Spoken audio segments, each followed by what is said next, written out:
आम आदमी होने के नाते कि इस बजट को लेकर के आपकी क्या प्रतिक्रिया है? देखिए, हमारे विपक्ष के साथियों को अमीर और गरीब की डेफिनेशन भी समझने की आवश्यकता है।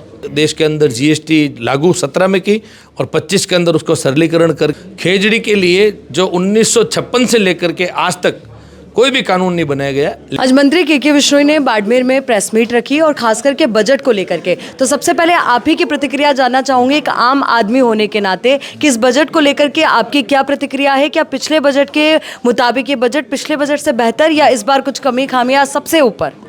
देखिए, देश का ये 11वां बजट है और कर्तव्य भवन से बनाया गया। हमारे वित्त मंत्री निर्मला सीतारमण जी ने इसको पेश किया, मार्गदर्शन लेते हुए हमारे यशस्वी प्रधानमंत्री नरेंद्र मोदी जी से। विकसित भारत 2047 का लक्ष्य लगातार, जैसा कि मैंने अभी प्रेस वार्ता में भी कहा, हमारा हर बजट आने वाले बजट के तुलना का नहीं है और उसके अंदर क्या छूट गया उसको ऐड करने का, और जो आवश्यकता समय समय पर आवश्यकता है, जो 9 साल पहले आवश्यकता थी, आज उन चीज़ों की आवश्यकता ही नहीं है। तो समय समय पर हमारी दिशा, हमारे गोल वो चेंज भी होते जा रहे हैं, कई नई चीज़ें जुड़ती जा रही हैं। हमारे महिलाओं के सशक्तिकरण के लिए जो शी मार्ट का प्रावधान इसके अंदर रखा गया, वो बहुत बड़ा कदम है खुद के अंदर। लखपति दीदी का पहले चल रहा था, एक समय था जब हमने घर घर लाइट, बिजली, मकान, इंफ्रास्ट्रक्चर के अंदर भी और भी बड़ा करके हमारा प्रावधान रखा है। तो ये सारे विषय बजट के अंदर कवर किए गए हैं। पहली बार ये एक ऐतिहासिक 3 आयुर्वेदिक एम्स, ये खुद में बहुत हटकर के बहुत बड़ा कदम है। मेडिकल की तरफ, मेडिकल टूरिज्म कैसे बढ़ सके उसकी तरफ बहुत बड़ा कदम है। सुरक्षा की दृष्टि से युवाओं की, महिलाओं की, गरीब की, उद्यमियों की, किसानों की, हर दिशा को ध्यान में रखते हुए, हर विषय को ध्यान में रखते हुए उस सोच के साथ बनाया हुआ ये बजट है। आम लोगों में कंफ्यूजन या कह लीजिए एक नैरेटिव फैल रहा है कि इस बजट में आम आदमी के लिए कुछ बड़ा नहीं था, आम आदमी को राहत नहीं मिली। देखिए, आम आदमी को जो समग्र विकास एक जो शब्द है उसको ही आपको समझना पड़ेगा। वो महिलाओं के छात्रावास की जिले पर चर्चा करी, जिले अस्पताल पे ट्रॉमा सेंटर की चर्चा करी, शी मार्ट पे महिला सशक्तिकरण का काम किया गया, इंफ्रास्ट्रक्चर, ये सारे ही विषय आम आदमी से ही तो जुड़े हुए हैं। आम आदमी के लिए काम आने वाला है, चाहे वो मेडिकल टूरिज्म है, तो वो काम किसके आना, आम आदमी से ही सारा जुड़ा हुआ विषय।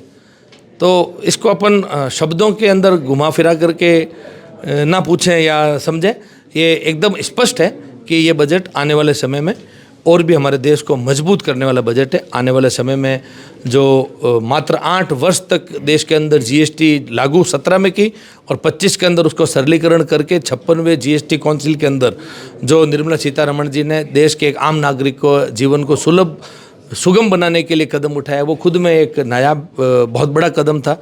ये सारे समग्र विकास से जुड़ते हैं। इनकम टैक्स स्लैब को लेकर मैं बात करना चाहूँगी क्योंकि पिछले बजट में एक बड़ी राहत दी गई। इस बार शायद मुझे लगता है आम आदमी की उम्मीद इससे और ज़्यादा थी कि इनकम टैक्स स्लैब में बड़ा परिवर्तन किया जाएगा, पर इस बार ऐसा कुछ नहीं। देखिए, मैंने बताया ना अभी, जीएसटी खुद में आज ये जो इनकम टैक्स की अपन चर्चा कर रहे हैं, जिस समय जिस विषय की चर्चा की आवश्यकता है वो सारे कदम खूब विदेश के अंदर जो अपनी प्रॉपर्टी बना करके बैठे हैं, उनको यदि वहाँ पर आना है तो बिना पेनल्टी के इनकम टैक्स के उनके लिए ओपन कर दिया गया।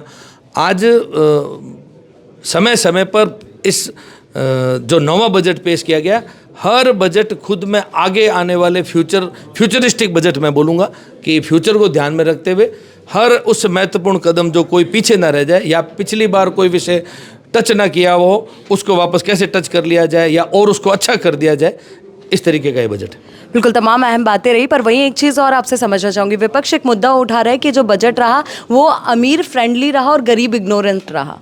देखिए, हमारे विपक्ष के साथियों को अमीर और गरीब की डेफिनेशन भी समझने की आवश्यकता है। उनको अब ये चिंता नहीं करनी चाहिए। उनके पास चिंता करने के लिए बहुत लंबा, लगभग 6-7 दशक का समय रहा। लगातार 2 समय तो मनमोहन सिंह जी लगातार देश के प्रधानमंत्री रहे, अर्थशास्त्री भी कहलाते थे। उनको बहुत कुछ करने का देश की जनता ने मौका दिया, अभी वो चिंता ना करें। एक सवाल और था सर, आज बीकानेर में खेजड़ी को लेकर एक बड़ा महापड़ाव, बड़ा आंदोलन, उसको लेकर ये सवाल जानना चाहूँगी कि आपका क्या उसको लेकर रुख है? हमारे मुख्यमंत्री जी पर्यावरण को लेकर के, खेजड़ी को लेकर के बहुत ही संवेदनशील है। हमारा पूरा एक डेलीगेशन साधु संतों का, पर्यावरण प्रेमियों का, जनप्रतिनिधियों का मुख्यमंत्री जी से हम लोग जयपुर में मिले थे। मुख्यमंत्री जी ने उसी दिन खेजड़ी के लिए जो 1956 से लेकर के आज तक कोई भी कानून नहीं बनाया गया, लेकिन इसी बजट सत्र के अंदर पहली बार कानून बनाने के ऊपर मुख्यमंत्री जी ने अपना मन बना लिया है। आने वाले समय में जो 70 वर्ष में कोई सरकार इसका काम नहीं कर पाई, हमारे मुख्यमंत्री जी नया कानून भी लाएंगे, कठोर कानून लेके आएंगे और उसके अंदर परिवर्तन करेंगे। आपने जनवरी में इस बात का भी जिक्र किया था कि कानून को लेकर किया जाएगा, तो इस बार मान के चले कि बजट सत्र के बाद कुछ और अहम फैसले यहाँ पर बाड़मेर की आम आवाम के लिए भी होंगे?